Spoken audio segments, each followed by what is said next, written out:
Hello my dear friends, ఈ వీడియోలో మనము ఐ వాజ్ అబౌట్ టు ని ఏ విధంగా ఉపయోగించవచ్చునో నేర్చుకుందాం. Okay, let's begin. This is a very useful expression. When we want to tell that we were just getting ready to do something, we have not started it or not done it, but we were almost ready to do it. అంటే ఇక్కడ just getting ready to do something, ఏదైనా ఒక పనిని చేయడానికి సిద్ధమవుతున్నప్పుడు, getting ready, మనం ఏదైనా చేయడానికి సిద్ధమవుతున్నప్పుడు, అంటే ఇక్కడ ఏదైనా ఒక పని చేయబోతున్నప్పుడు మనం ఈ యూసేజ్ని ఉపయోగిస్తాం. అంటే పాస్ట్ టెన్స్లో మనం చేయబోయాము అని చెప్పడానికి ఇక్కడ ఐ వాజ్ అబౌట్ టు తర్వాత మనం ఏదైతే చేయబోయామో ఆ పనిని మనం చెప్తామన్నమాట. ఒకవేళ ఇప్పుడు చేయబోతుంటే బీ ఫామ్ని ప్రజెంట్ టెన్స్లో ఉపయోగిస్తాం. Okay, here we have not started it or done it, అంటే ఈ ఒక పనిని మనము స్టార్ట్ చేయలేదు లేదా ఆ పనిని మనం చేయలేదు. But we were almost ready to do it, కానీ దాదాపుగా ఆ పనిని చేయడానికి మనం సిద్ధమై ఉన్నాము. లేదా అది పాస్ట్ టెన్స్లో అయితే చేయబోయామని, ప్రజెంట్ టెన్స్లో అయితే చేయబోతున్నామని. సో ఇక్కడ we usually use this sentence pattern when we're getting ready to start. ఎప్పుడైతే మనం ఒక పనిని స్టార్ట్ చేయబోతున్నామో అప్పుడు దీన్ని ఉపయోగిస్తాం. But something stops or interrupts us, కానీ చేయబోయేటప్పుడు ఏదో మధ్యలో వచ్చి ఆపేస్తుంది అనమాట. ఒక పని చేయబోతున్నాం, ఏదో ఇంటరప్ట్ చేస్తుంది, అంటే ఏదో ఒక పని మధ్యలో మనల్ని ఆపేస్తుంది అనమాట. అంటే ఇక్కడ మనము ఫైనల్గా చెప్పాల్సింది ఏంటంటే, ఏదైనా ఒక పనిని చేయబోతున్నాను లేదా చేయబోయాను అని చెప్పడానికి ఈ స్ట్రక్చర్ను ఉపయోగిస్తాం. ఓకే, ఒక సిచ్యువేషన్ తీసుకుందాం. I am in the park, నేను పార్కులో ఉన్నాను అనుకుందాం. And I want to call my friend, నేను నా ఫ్రెండ్కి కాల్ చేద్దామని అనుకుంటున్నాను. And ask my friend to come, అంటే కాల్ చేసి రమ్మని చెప్పడానికి నేను కాల్ చేద్దాం అనుకుంటున్నాను. I get out my phone, అంటే నేను నా ఫోన్ని బయటికి తీశాను. And then I see my friend, నేను అప్పుడే ఇలా బయటికి తీశాను, నా ఫ్రెండ్ కనిపించాడు. ఎవరికైతే ఫోన్ చేయాలనుకుంటున్నానో వాళ్ళు కనిపించారు. అంటే అప్పుడు ఈ సిచ్యువేషన్లో మనము ఏ విధంగా చెప్తామో చూద్దాం. Okay, in this situation we might say this to our friend, మన ఫ్రెండ్కి చెప్తాం. Oh I was about to call you అని చెప్తాం అనమాట. ఓ వచ్చేసావా, నేను నీకు phone చేయబోయాను.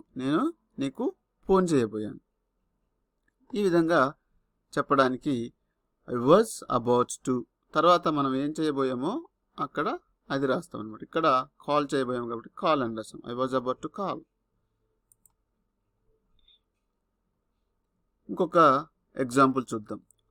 I was about to cut vegetables, then my friend came with chicken. నేను కూరగాయలు కట్ చేయబోయాను, నా మిత్రుడు చికెన్తో వచ్చాడు. ఇక్కడ ఒక పని కూరగాయలు కట్ చేయడం అనేది ప్రారంభించబోతున్నాం, కానీ వచ్చేసాడు. ఇది మనం పాస్ట్ టెన్స్లో చెప్తున్నాం అనమాట. Okay, next I heard a strange noise, నేను ఒక వింతైన శబ్దాన్ని విన్నాను. And I was about to call the police, అదేదో అంటే దాదాపుగా నేను పోలీసులకి ఫోన్ చేయబోయాను. About to call the police. But then కానీ అప్పుడు I saw it wasn't a robber, అతను దొంగ కాదని నేను గమనించాను. కానీ ఇట్ వాజ్ అ బర్డ్, అదొక పక్షి అని నేను చూశాను అనమాట. అంటే నేను ఇక్కడ ఒక వింత శబ్దం విని దొంగ అనుకొని పోలీసులకి ఫోన్ చేయబోయాను, కానీ అప్పుడు అక్కడ దొంగ కనబడలేదు, ఒక పక్షి కనబడింది. ఈ విధంగా I was about to call the police, అంటే పోలీసులకి ఫోన్ చేయబోయాను అని చెప్పడానికి. ఇంకొన్ని ఎగ్జాంపుల్స్ చూద్దాం. We were about to leave when our friend came in. We were about to leave అంటే మనము లేదా మేము బయలుదేరబోయాం. అంటే ఇక్కడ అబౌట్ టు లీవ్, అక్కడ నుంచి బయలుదేరబోయాం. అప్పుడే మా ఫ్రెండ్ లోపలికి వచ్చాడు. మేము బయలుదేరిపోయాము, అప్పుడే మా మిత్రుడు లోపలికి వచ్చాడు. ఈ విధంగా ఇక్కడ వి అనే సబ్జెక్టు ప్లూరల్ కనుక ఇక్కడ వర్ అని వాడామన్నమాట. ఇక్కడ కనుక సింగులర్ ఉన్నప్పుడు వాజ్ అని వాడతాం. ఐ వాజ్ అబౌట్ టు, లేదా హీ వాజ్ అబౌట్ టు. ఇక్కడ వి వచ్చింది కాబట్టి వీ వర్ అబౌట్ టు ఇలా వాడామన్నమాట. తర్వాత వెర్బ్ వన్ అనేది ఉపయోగించాలి. నెక్స్ట్ ఇంకొక ఎగ్జాంపుల్ చూద్దాం. My son was about to say something when my daughter started talking. ఇక్కడ మై సన్ అనేది సింగులర్ కాబట్టి వాజ్ వాడాం. My son was about to say, చెప్పబోయాడు. ఏం చెప్పబోయాడు? సంథింగ్, ఏదో చెప్పబోయాడు. When my daughter started talking, కానీ అప్పుడు అంటే కానీ ఇక్కడ కానీ కాదు, అప్పుడే అంటే ఇక్కడ వెన్ వచ్చింది కాబట్టి అప్పుడే నా కూతురు మాట్లాడడం ప్రారంభించింది. ఇదనమాట. నెక్స్ట్ ఎగ్జాంపుల్ చూద్దాం. We were just about to leave when the call came.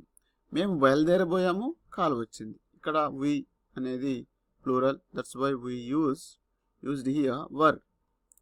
I is singular, first person singular, that's why here we use was. I was just about to go outside when it started to rain. ఇక్కడ మనం ఏం గమనించాలంటే about to తో పాటుగా ఇక్కడ మనం just అని కూడా వాడచ్చు అనమాట. జస్ట్ ఇప్పుడే, అంటే ఇప్పుడే, జస్ట్ ఇప్పుడే అని చెప్పేటప్పుడు మనం జస్ట్ వాడచ్చు. రీసెంట్గా అని చెప్పేటప్పుడు we were just about to leave when the call came. మేము బయలుదేరిపోయాము, కాల్ వచ్చింది. I was just about to go outside when it started to rain. నేను బయటికి వెళ్ళబోయాను, అప్పుడే వర్షం మొదలైంది. ఈ విధంగా చెప్పవచ్చు. ఇక ఫైనల్గా క్వశ్చన్స్ ఏ విధంగా అడగవచ్చునో చూద్దాం. What are you about to do. ఇక్కడ ఆర్ అనేది వాడాం కాబట్టి ఇది ప్రజెంట్ టెన్స్ అనమాట. మీరు ఏమి చేయబోతున్నారు అనేది ఇక్కడ అడుగుతున్నాం. What were you about to do before I came in. అంటే నేను లోపలికి వచ్చే ముందు మీరు ఏం చేయబోయారు. ఇక్కడ వర్ వాడాం ఎందుకంటే పాస్ట్ టెన్స్లో అడిగాం కాబట్టి. అంటే అప్పుడు నేను లోపలికి వచ్చే ముందు మీరేం చేశారు, were. Where are you about to go. మీరు ఎక్కడికి వెళ్ళబోతున్నారు. ఇది ఇంకా జరగలేదు, అంటే ఇక్కడ జరగబోతుంది కాబట్టి ఇక్కడ ఆర్ వాడాం. అంటే ప్రజెంట్ టెన్స్లో చెప్పొచ్చు, పాస్ట్ టెన్స్లో చెప్పొచ్చు. మీరు ఏం చేయబోతున్నారు, లేదా మీరు ఎక్కడికి వెళ్ళబోతున్నారు. Where were you about to go. Where were you about to go. మీరు ఎక్కడికి వెళ్ళబోయారు. ఇక్కడ డిఫరెన్స్ చూడడానికి ఇక్కడ రెండు సేమ్ రాసాం. Where are you about to go అంటే మీరు ఎక్కడికి వెళ్ళబోతున్నారు, ఇది ప్రజెంట్ టెన్స్, ఆర్ రాసాం. మీరు ఎక్కడికి వెళ్ళబోయారు అంటే ఇక్కడ వర్ రాసాం. మీరు ఎక్కడికి వెళ్ళబోయారు, where were you about to go. Were you about to punch him. అతన్ని కొట్టబోయారా, ఇది పాస్ట్ టెన్స్లో చెప్పాం. ఇక్కడ బీ ఫార్మ్స్తో మొదలయ్యే క్వశ్చన్స్ కూడా, అంటే ఎస్ ఆర్ నో క్వశ్చన్స్ కూడా రాయొచ్చు అనమాట. Are you about to leave. మీరు బయలుదేరబోతున్నారా, ఇక్కడ ప్రజెంట్ టెన్స్లో చెప్పాం. Are you about to